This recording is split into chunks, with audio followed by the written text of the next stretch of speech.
जय माता दी दोस्तों, जैसे कि आप सभी को पता है नवरात्रि समाप्त होने वाली है। इसी बीच आपको कंफ्यूजन बना हुआ है कि चैत्र नवरात्रि की नौमी तिथि कब है, 6 अप्रैल को है या 7 अप्रैल को दोस्तों है। जितना जरूरी नवरात्रि का व्रत है उतना जरूरी है नवरात्रि का नौमी तिथि पर सही तरीके से पूजन करना।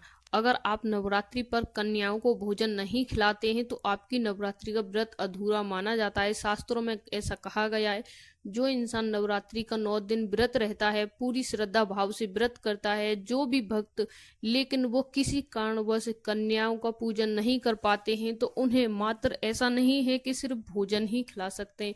आप 11, 21, 51 जितनी कन्याओं को यानी कुछ भी दान दे सकते हैं, तो उससे आपको जो फल प्राप्त होगा, भोजन घर पे करा के वही फल उस तरह से प्राप्त होगा। लेकिन इस दिन आपको छोटी कन्याओं को कुछ न कुछ दान जरूर करना चाहिए, अन्यथा आपका जो नवरात्रि का व्रत है वो अधूरा माना जाएगा, पूर्ण नहीं माना जाएगा। आपकी कोई मनोकामना है तो उसके लिए आपको नवरात्रि पर नौमी तिथि पर कुछ न कुछ नौमी वाले दिन माताओं को यानी नौ दुर्गा देवियों को कुछ न कुछ दान देना चाहिए। आप भोजन कराते हो तो बहुत अच्छी बात है, नहीं करा पा रहे हो तो आपको कुछ न कुछ देना चाहिए। अब जानते हैं नौमी तिथि पर आपको पूजा विधि किस तरीके से करनी है और कब करनी है, शुभ मुहूर्त के बारे में।